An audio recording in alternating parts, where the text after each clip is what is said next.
All right, time for this week's fiscal focus topic, brought to you as always by InfoChoice, your choice of information on Australian consumer finance. Now, today we're talking housing supply, with the latest figures showing Australia is already 15,000 homes behind schedule, just 3 months into the plan to build 1.2 million homes by 2029.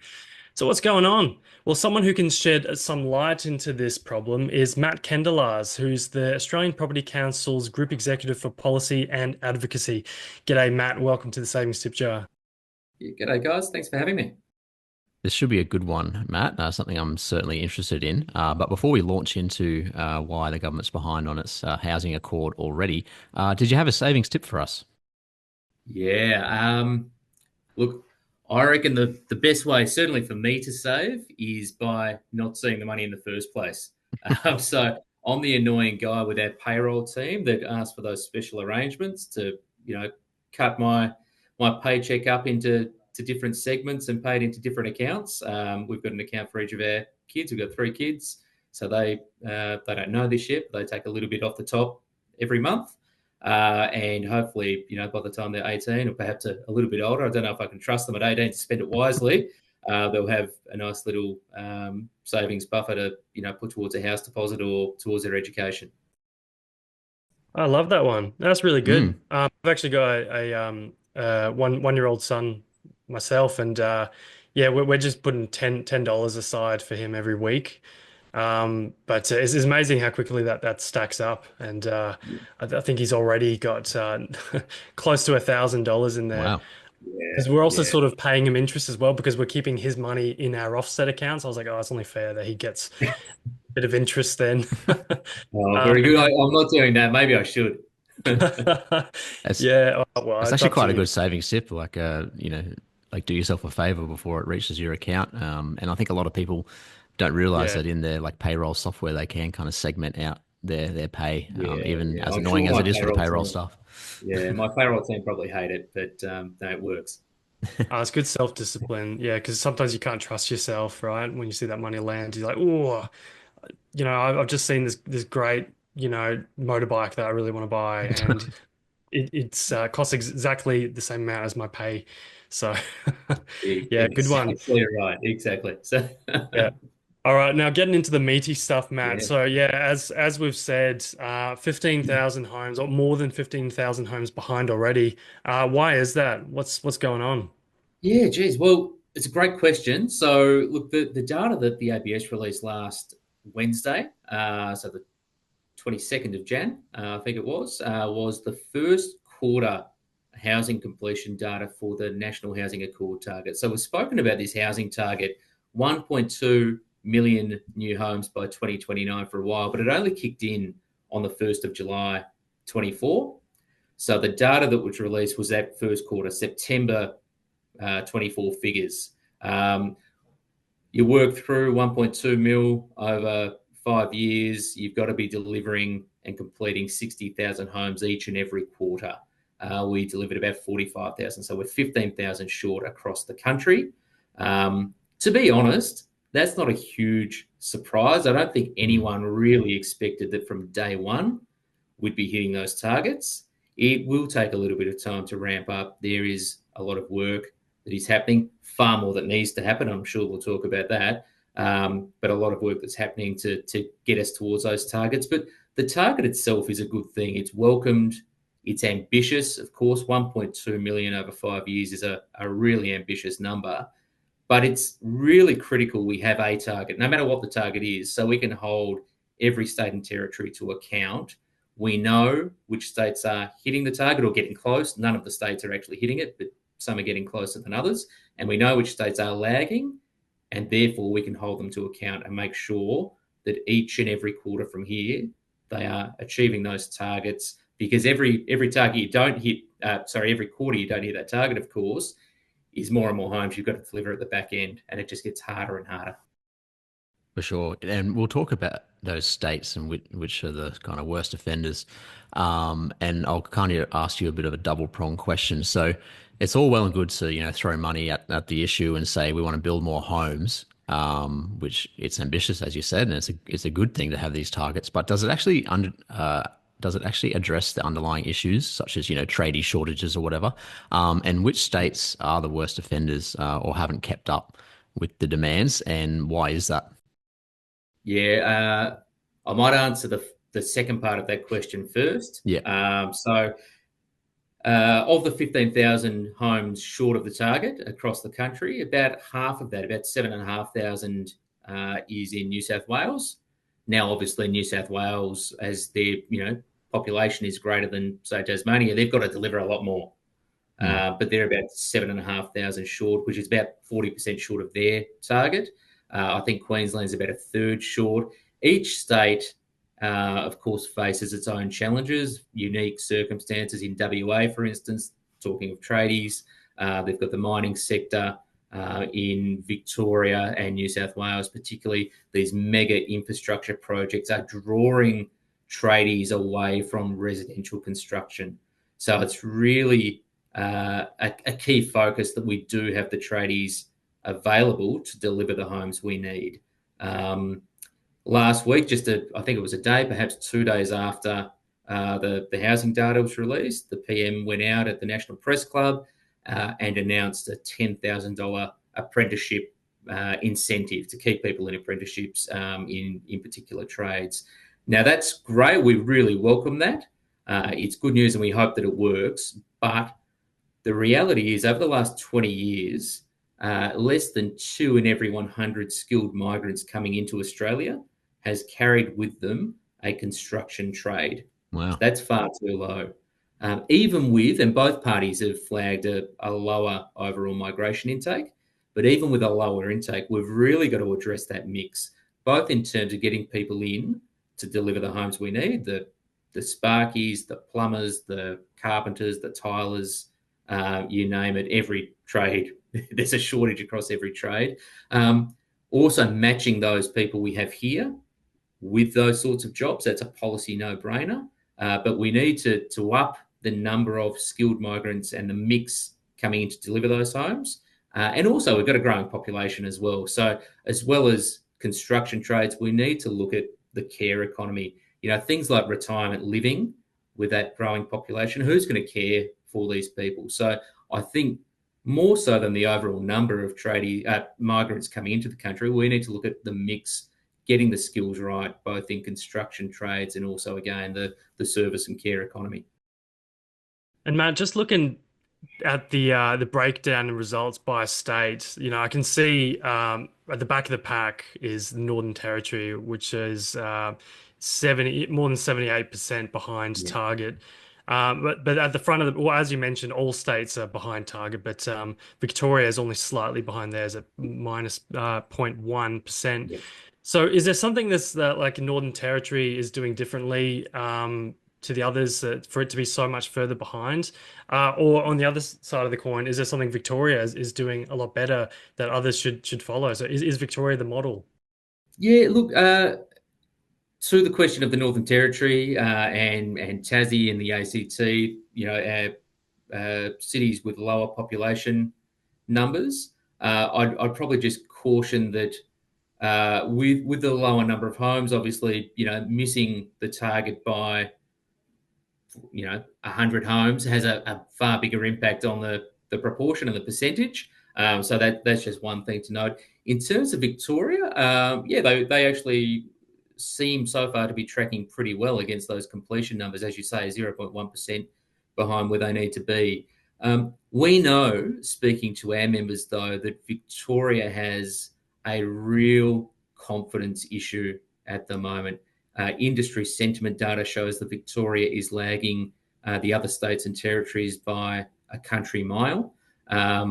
So it's going to be really interesting, notwithstanding those completion figures for the first quarter.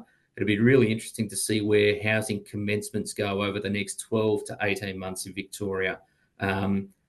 They face a significant deficit issue, structural deficits with the state budget in Victoria, huge state debt.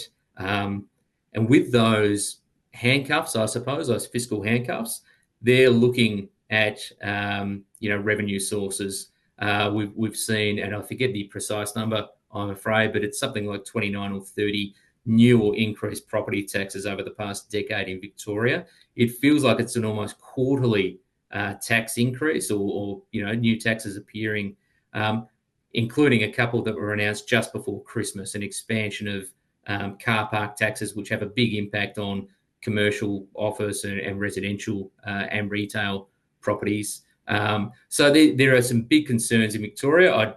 I'd hazard against using Victoria as the model to follow for those reasons. And one of the things in Victoria, we're hearing from international investors as well, but all states and territories, is we need to be rolling out the welcome mat. Our nation, every city in this country for 70 years has relied on using other people's money, global investment, to build and shape our cities. At the same time, since about the mid-2010s, every state and territory has introduced foreign investor taxes, foreign surcharges on stamp duty, foreign surcharges on land tax, to put up a big red stop sign and drive this investment away. So it's a real crunch point. That's why the housing targets are so important. That's why Minister Claire O'Neill has put so much importance on hitting 1.2 and driving with, I should say, in conjunction with some federal incentives, $3 billion for the states and territories to share if they hit and exceed those targets. It drives accountability, and as I think it was Paul Keating who once said, never get in between a state treasurer and a bucket of money. We're certainly hoping that $3 billion, we'd like it to be a bit more, by the way, but that $3 billion really drives some positive behaviour change for every state and territory to hit their targets. You kind of hit on two key points there, Matt, that I want to talk more about. So me having just moved to Victoria, I've quickly realised there's no free lunch in Victoria anymore, even to book an appointment with Vic Rose to get your license changed over. Just to merely book the appointment, it costs you $20. You do that for a couple of licenses. Yeah. And then, of course, I think stamp duty on a regular residential existing property, at the median is well over 40 grand. So they're certainly not in a position to be offering freebies. And it's kind of an interesting state because they're doing all this construction, but then at the same time, investors aren't confident, which could spell, some troubling times ahead. And then on the back of that, I guess you kind of touched on it there as well, is like easing red tape around this whole conundrum of construction. Would the feds be sort of better placed, kind of strong arming, I guess you could call it, states and councils to ease zoning restrictions, or be a bit more heavy handed in that approach, or even ease taxes such as stamp duty? Because right now it seems like to me they've had a pretty light touch approach with local and state governments. Yeah, it's a great question. And I suppose it goes to the heart of this national housing target and the Commonwealth incentives that I mentioned earlier. These competition style incentives. If you exceed your target, you get a share of that $3 billion. I think it equates to about 15 grand per home, above your share. And really the Commonwealth has put that money on the table, but it hasn't been super prescriptive about how the states hit those targets or exceed those targets, in fact. Obviously, as you say, planning is a key part of this, and an obvious one. We've seen, state planning systems have not been fit for purpose for some time now. That's clear. We need to address the challenges and the blockages in the system, and particularly, when it comes to questions of density. If we're going to hit this target, we need to be building in and around transport nodes, existing infrastructure. So, money on the table. And it's a challenging political question. I get that at the local government level and a state government level. People like to say no to things. That NIMBY movement is alive and well. It's going strong. But hopefully this money gives the states the courage to really push through that issue, and obviously by extension to push local governments and have local government housing targets like Chris Minns has done in New South Wales, I should say. He's really pushing those local government areas to get on board. So that's one part of it, planning. The other part, you mentioned stamp duty. there's no question. It's, economics 101. Stamp duty is a terrible tax. It's a tax that affects particularly first home buyers having to save for a deposit, and on top of that, huge whack on stamp duty. It also attacks ability when it comes to divorcees, downsizers, those fleeing family and domestic violence. When you start throwing tens and tens of thousands of dollars on the cost of moving, that's a significant obstacle. Now, what do we do about that? People have mentioned in the past, swapping stamp duty for land tax. It was something New South Wales looked at a while ago. It is complex and it's complicated. What we don't want is a model where we say we're getting rid of one in exchange for the other, but in fact we just see an overall rise in the tax take. That's not the point at all. We need a reduction in the tax take. So if anything were to ever happen, it needs to have really serious consideration and consultation with industry to make sure that you get things right. In the meantime, we've got to be looking at that overall tax take holistically, got to be reducing the foreign investment taxes. We've got to be reducing the rate of stamp duty, reducing the rate of land tax, which haven't really been pegged appropriately as values have been increasing. So the tax take has been going through the roof, and they haven't really benchmarked that back to take account of that and to lower that tax burden. Now, last but not least, Matthew, obviously we're in a federal election year, so we're probably going to see an election. I think May is the latest it has to be held by.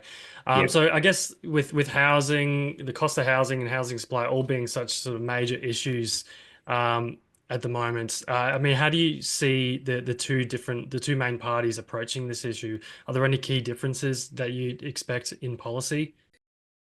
Yeah, we have seen plenty of differences. So there's plenty of product differentiation there, without question. Also, the fact both major parties have really come forward with supply side policies as well. So we know that to address housing affordability properly, it is a supply side question. We need to be delivering more homes, and that's why the housing target is so important. And we again welcome that very much. Whether we hit that target or not, the fact that it's there and the fact that we're holding states to account is critically important.